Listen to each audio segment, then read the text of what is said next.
Assalamualaikum warahmatullahi wabarakatuh. Sahabat semuanya yang dimuliakan Allah Subhanahu wa taala. Lanjutan kitab Al-Fikratun Nahdhiyah fi Usuli wa Furu'i Ahli Sunnah wal Jamaah. Tulisan Kiai Haji Syekh Imaduddin Al-Bantani hafizahullah taala.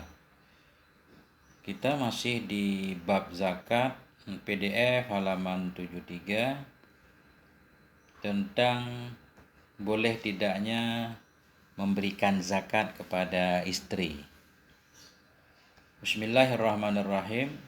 Qala al-muallif rahimahullah wa nafa'ana bi'ulumihi amin ya rabbal alamin.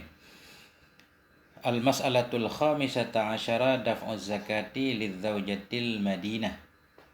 Nah, bermula masalah yang ke-15 itu daf'uz zakah, memberikan zakat lizaujati untuk istri al-Madinah, istri yang berhutang.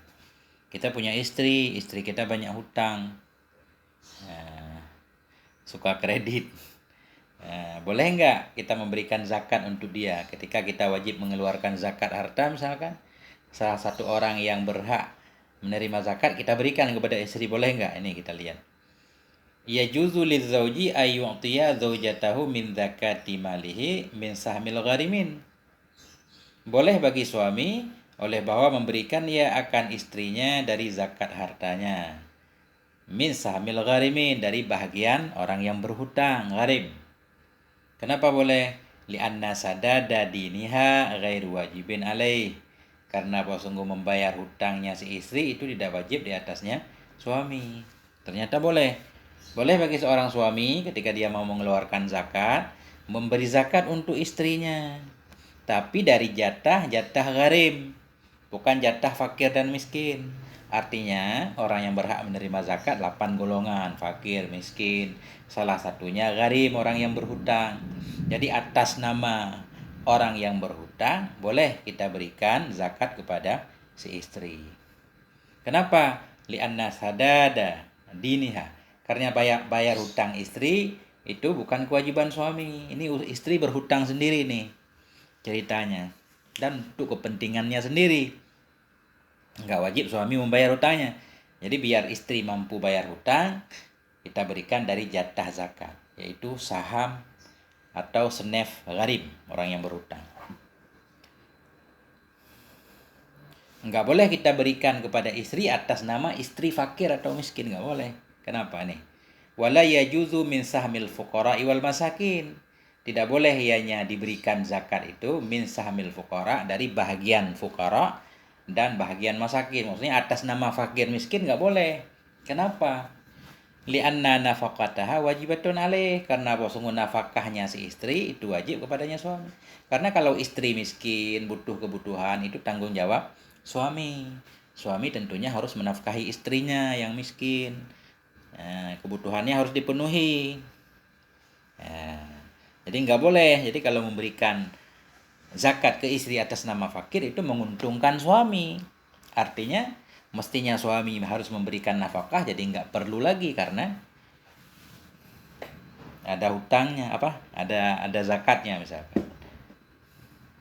Atau memberikan nafkah atas nama zakat, nggak boleh.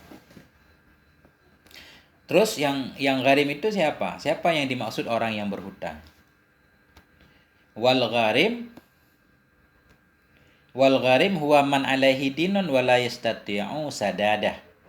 Bermula gharim, orang yang berhutang, huwa dianya itu siman yang sabit di atasnya man. Maksudnya siman orang-orang yang memberatkan di atasnya oleh hutang.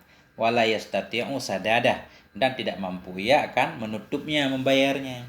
Jadi gharim dalam istilah fikih yaitu seseorang yang punya hutang dan tak mampu membayar. Itu namanya gharim.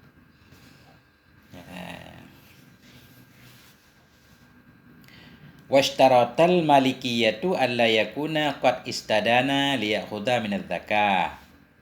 Dan mensyaratkan oleh mazhab Maliki bahwa tidak ada ianya seseorang itu qad istadana, sungguh berhutang ya, liyakhudha min zakah, liminadz zakah, supaya mengambil ia dari zakat. Washtaratal malikiyatu, mensyaratkan oleh mazhab Maliki. Mazhab Maliki mensyaratkan begini, bahwa tidak ada yang seorang itu istadana, dia berhutang supaya bisa mengambilnya dari zakat. Dia sengaja berhutang dengan harapan begini, Dia sengaja berhutang karena dia tahu suaminya misalkan mau mengeluarkan zakat supaya dia bisa mengambil jatah zakat dari suaminya. Nah, Malikiyah mensyaratkan nggak boleh seperti itu. Mazhab Maliki mensyaratkan tidak boleh dia sengaja berhutang supaya bisa mendapatkan jatah zakat atas nama hutang. Contohnya di sini, ka'ayyakuna indahu ma yakfihi. Seperti bahwa adalah di sisinya seorang itu ma yang mencukupkan ia akannya ma. Wa tawassa'a fil infak, dan berlapang-lapang ia, boros ia dalam infak biddin dengan hutang. Li ajli ayyakhudha minha, karena bahwa mengambil ia darinya zakat. Ya.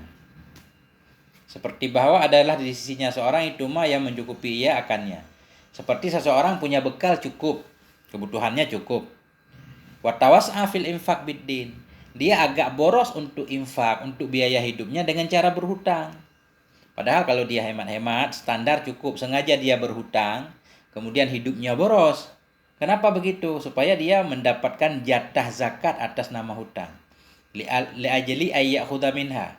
Karena bahwa mengambil ia darinya zakat atas nama hutang. Nah, ini nggak boleh seperti ini. Artinya yang boleh memang dia berhutang atas nama darurat atau hutang masa lalu misalkan nggak kebayar-bayar. Boleh diberikan jatah zakat atas nama hutang. Wa yustaratu ayyakuna ad-dinu mimma yuhbasu fihi, dan disyaratkan bahwa adalah hutang itu daripada ma yang ditahan akannya seorang dalamnya hutang. Dan disyaratkan bahwa adalah hutang itu sabit daripada ma yang ditahan akan dia yang seorang padanya ma. Jadi hutang, jenis hutang yang boleh mengambil zakat atas nama hutang yaitu hutang-hutang yang kalau dia nggak bayar dia akan dipenjara, ditahan. Artinya orang yang tempat dia berhutang boleh mengadukan dia kepada hakim. Ya, nggak boleh kalau seorang istri, ini katakanlah istri contohnya, seorang istri punya hutang sama anaknya misalkan, punya hutang sama anaknya. Dalam hukum agama nggak boleh seorang anak memenjarakan orang tuanya, ibunya, karena hutangnya. Nggak boleh. Jadi hutang seperti ini, hutang seorang ibu kepada anak, nggak boleh dia mengambil zakat atas nama hutang. Tapi kalau hutang dia sama orang lain, itu boleh. Begitu.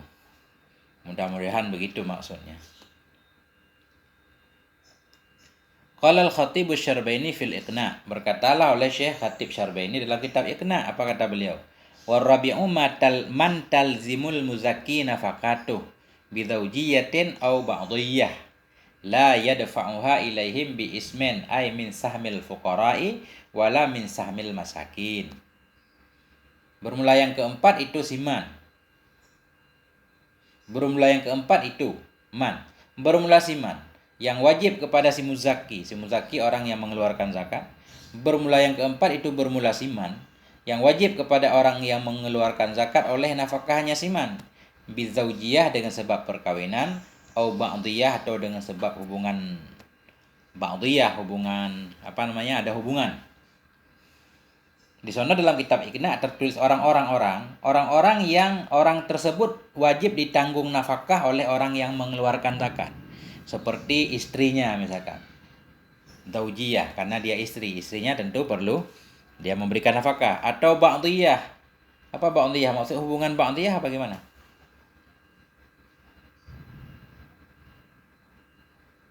Maksudnya mungkin asal dan furu' barangkali. Seseorang yang wajib ditanggung nafkahnya oleh si muzaki, orang yang akan mengeluarkan zakat, seperti istrinya misalkan karena hubungan perkawinan zaujiyah, atau hubungan ba'diyah misalkan anak wajib menanggung nafkah orang tua atau orang tua wajib menanggung nafkah anak. Nah, itu orang-orang yang seperti itu, si muzaki yang seperti itu la yadfa'uha, tidak memberi ia akannya zakat kepada mereka orang yang menjadi tanggung jawabnya bi ismen dengan nama min sahamil fuqara, dari saham fuqara. Enggak boleh memberi zakat atas nama fuqara, memberi zakat ke istri atas nama istri miskin, memberi zakat ke ayah atas nama ayah miskin, memberi zakat ke anak atas nama anak miskin, enggak boleh. Wala min sahamil masakin, tidak boleh pula dari saham orang-orang miskin, enggak boleh. Lighinahum bidzalik, Karena kaya mereka dengan demikian. Karena kayanya mereka, mereka yang menjadi tanggung jawabnya, dengan demikian diberikan zakat. Ayah kita fakir, kita mesti menanggung nafkahnya. Tapi begitu kita memberikan zakat atas nama fakir, orang tua kita nanti jadi berkecukupan, kita jadi tidak wajib lagi memberikan nafkah ke dia. Jadi kita yang diuntungkan, nggak boleh. Kan judulnya pembahasan sebelumnya, nggak boleh memberikan zakat kepada orang-orang yang menguntungkan kita. Walahu daf'uha ilaihim min sahmi bakil asnaf. Boleh baginya si muzaki oleh memberikannya zakat kepada mereka dari saham sisa asnaf. Dari saham sisa asnaf yang 8. Jadi yang nggak boleh memberikan zakat kepada orang yang menjadi tanggung jawab kita atas nama fakir miskin. Atas nama saham yang lain boleh. Atas nama amil misalkan. Atas nama gharim. Boleh baginya oleh memberikannya zakat kepada mereka dari saham sisa asnaf yang 8. Idza kanu bidil kasifah. Ketentuannya bila adalah mereka itu sabit dengan demikian sifat. Bila memang mereka yang akan kita berikan zakat memiliki sifat-sifat tersebut, boleh. Ya, misalkan ayah kita berhutang tadi, boleh kita berikan zakat atas nama gharim. Atau ayah kita amil pekerja zakat, ngangkut zakat, boleh atas nama amil. Illa annal mar'ata la takunu amilah wala ghadhiyah. Melainkan bahwa sungguh perempuan itu tidak ada yaitu sebagai pekerja, tidak pula sebagai tentara ghaziyah yang berperang. Jadi cuma kalau ibu kita misalkan mau beri zakat kepada ibu kita, nggak boleh atas nama amilah, karena dalam pekerja zakat orang yang bekerja memungut zakat itu nggak boleh dipakai perempuan. Untuk pasukan perang pun nggak boleh perempuan. Itu menurut kama fir raudah, sebagaimana yang ada dalam kitab Raudah karangan Imam Nawawi. Ya, jadi kesimpulannya, kalau memberi zakat kepada istri yang banyak hutang boleh, tapi jangan atas nama fakir dan miskin, tapi atas nama gharib. Sampai di sini, semoga ada manfaatnya. Mohon maaf atas segala kekurangan. Wassalamualaikum warahmatullahi wabarakatuh.